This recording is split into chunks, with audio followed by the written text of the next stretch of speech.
Merry Christmas, everyone, as I said about 900 times in the reaction, but, well, here we are again.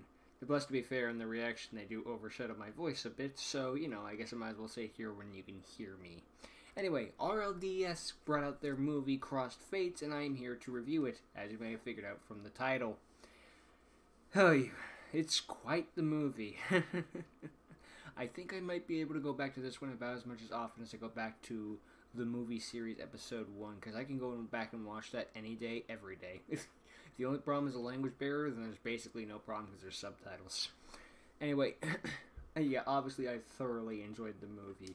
I give it I don't know if I go 10 out of 10, but I easily go 9, 9.5 out of 10. That's just my opinion, though.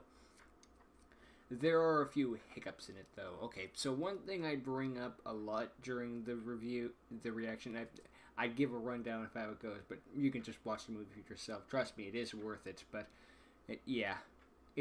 Now, one of the things I do bring up in the review as the reaction as a problem is that Lehel never mentions the fact that he's back from the dead. So, yeah. Why not? But, okay.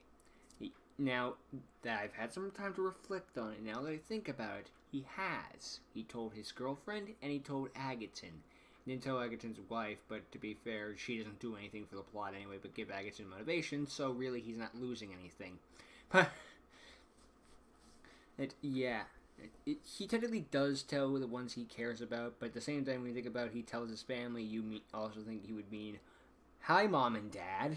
But in terms of on-screen family and friends, yeah, he gets that job done. And it's just kind of one of those things where just I didn't think about it at the time, but this is a bit of a Yusaku situation where he's tormented by his past, he went through utter hell, and now this is just going to bug him the rest of his life unless he can get this thing solved. And Lehel believes the only way in order to solve this problem is to defeat darkness, like how Yusaku thinks that the only way to end his past and all that and all the nightmares is up is to defeat the Knights of Hanoi.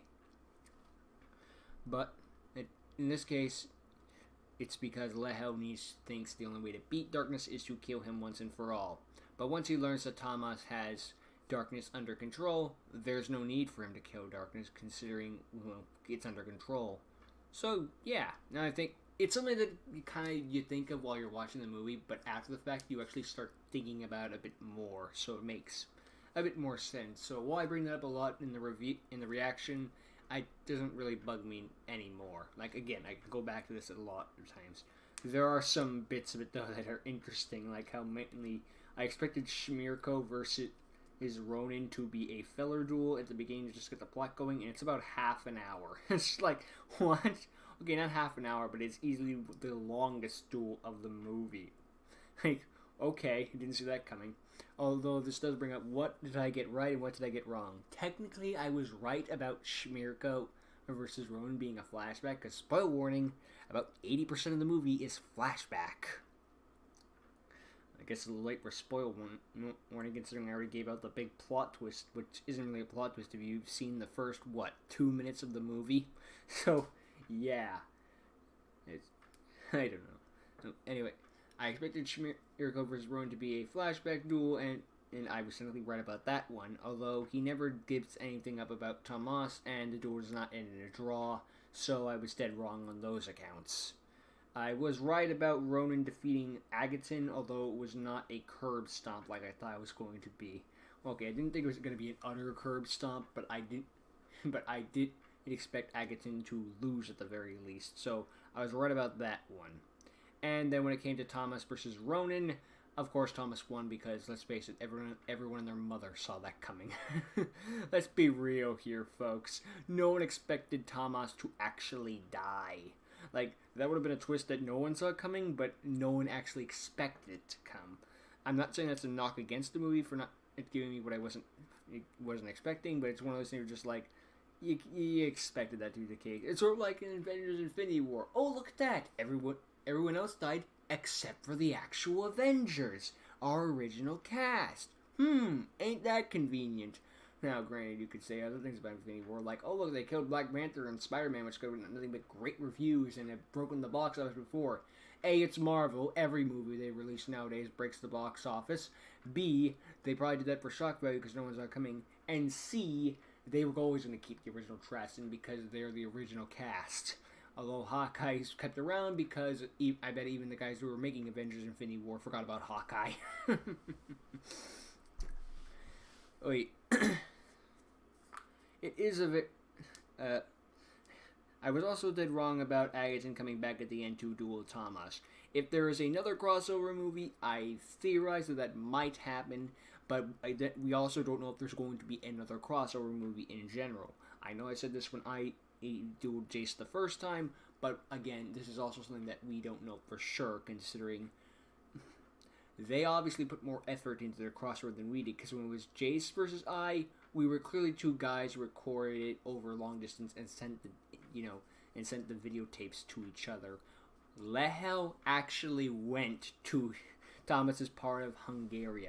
Like, I did not go to Missouri to duel Jace. I went to some fucking forest near my house, recorded there, and then just sent it to Jace in Minnesota.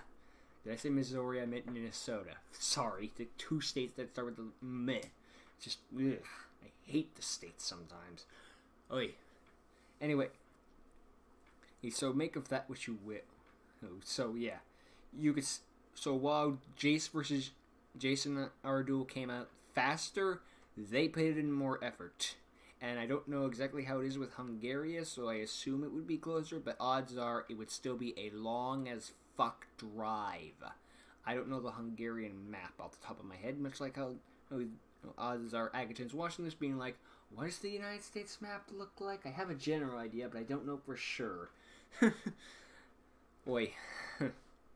So yeah, I was wrong about a good majority of this thing, but I got a couple right, so I'm proud about that one. I mean, granted, saying that Tomas wins is like saying Lesnar wins. It's kind of a given at this point. Or like saying Kurt Hawkins loses. Who knows? So, I got a few things right. I was not expecting Lehel to be Ronin. Like, I expected it to be a case of, like, an actor is reused to play another character, and that's fine, but I was expecting it to actually be that character. So, I thought Ronin was just going to be a new character who's not like, oh, no, wait, it's Lehel. It's like, okay, I genuinely did not see that one coming, so points to you, RLDS. I also wasn't expecting him to be given away in the first 2 minutes, because who gives away that kind of twist in the first 2 minutes? It's supposed to be some big epic reveal of, like, I am Lehel. Like, if he had given it away against Agaton, be like, oh my god, but now it's just like, what? I mean, it's flabbergasting, and it's different, and it makes sense, but it's also one of those things you're just like, what? I'm not knocking the movie any points for doing that. Just one of those things where you caught off guard, you're just like, wait, what? I don't know. You get where I'm coming from. I don't have many other things to say. I just really enjoy it. I do like the look of the movie, as I gave credit for, considering... Again, I don't expect RLDS Season 2 to actually have these sorts of effects some more. Because if we go back to the basic sort of thing that we had in Season 1, I am more than okay with that. But I will give you credit for all of the 3D animations and stuff like that, considering it's obvious that you put a lot of time and effort into this. Like, this was a movie that was about a year in the making, and it was worth the wait, in my opinion. And it's obvious that you put a lot of care, love, and respect into this movie. And in return, I give you a lot of care, love, and respect as a human being. And I'm not just saying that because I'm in the end credits. That would be egotistical. And there's one thing I, the great, all-powerful, all-knowing, ever-seeing, ever-benevolent, and great, all-powerful, ever-knowing, yeah, I'm repeating myself, go fuck yourself, James, would ever be egotistical. So, yeah. The effects look great, but if we go back to the usual thing of Season 2, that's fine. Also, the after-credits scene of the new guy of Season 2, he's probably going to be the new bad guy or warning our heroes about another new bad guy. You're always there for me, phone. Every single time I'm doing a review, you're always there for me. Oi. I do have to bring something up about this to you, though, Agaton. This is strictly you, specifically, not anything else. You gotta comment down with all those copyrighted music, though. Because when I did the reaction, I got 7 copyright claims, and I'm warning you this as someone who has been a victim of this. You have to be careful with how many copyright claims you get, because if you get too many of them, they can delete your channel.